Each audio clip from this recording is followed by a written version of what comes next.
Britain का एक प्रतिष्ठित समाचार पत्र है द गार्डियन, उसमें उसने एक रिपोर्ट लिखी।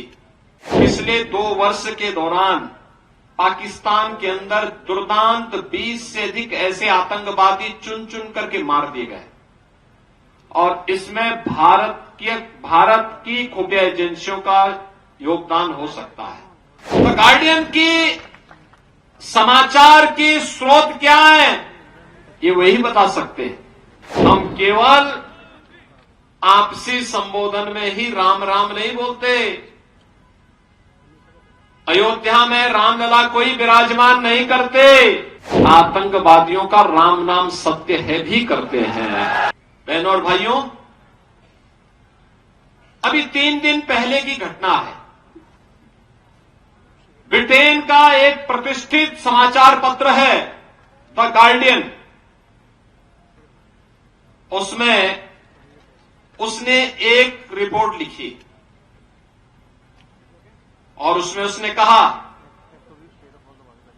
कि पिछले 2 वर्ष के दौरान पाकिस्तान के अंदर दुर्दांत 20 से अधिक ऐसे आतंकवादी चुन चुन करके मार दिए गए और इसमें भारत की खुफिया एजेंसियों का योगदान हो सकता है। तो गार्डियन की समाचार की स्रोत क्या है, ये वही बता सकते हैं।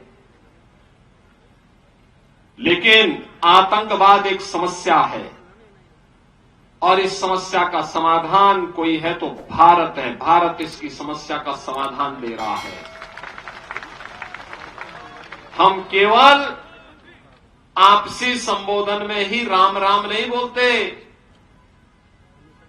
अयोध्या में रामलला कोई विराजमान नहीं करते, आतंकवादियों का राम नाम सत्य है भी करते हैं। सहमत है ना? आतंकवादियों का राम नाम सत्य है, होना चाहिए ना? और ये केवल भारत ही कर सकता है। बस फर्क यही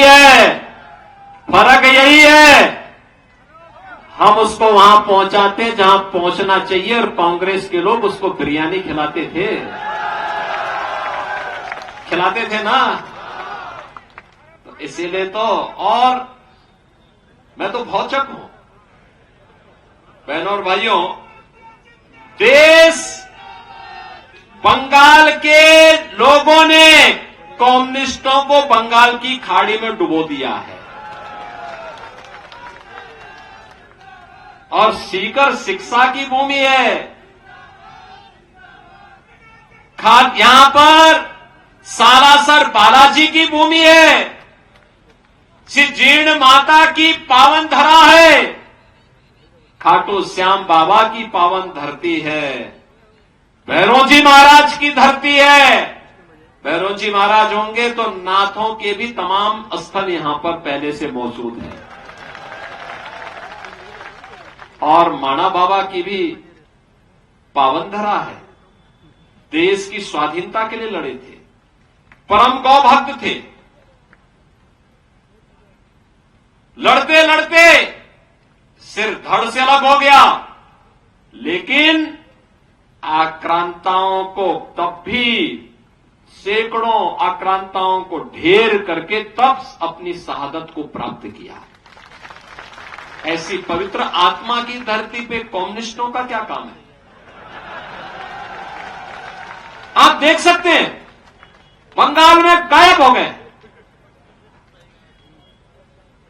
देश के अंदर किसी भी राज्य में नहीं है। और राजस्थान जैसी भक्ति और शक्ति की भूमि पर इन लोगों का काम क्या है?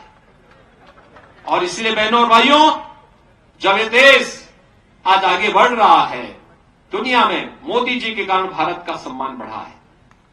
पहली बार आप देखे होंगे, मोदी जी दुनिया के अंदर कहीं जाते हैं, पूरा देश झूम उठता है। इस सम्मान केवल मोदी जी का नहीं है, 140 करोड़ भारतवासियों का है। सीमाएं सुरक्षित हुई हैं। आज क्या कोई दुश्मन देश भारत की सीमा में घुसने का दुस्साहस कर पाएगा क्या? घुसने का दुस्साहस करेगा तो उसको मालूम है कि लेने के देने पड़ जाएंगे। अब नहीं कर पाएगा। नक्सलवाद समाप्त।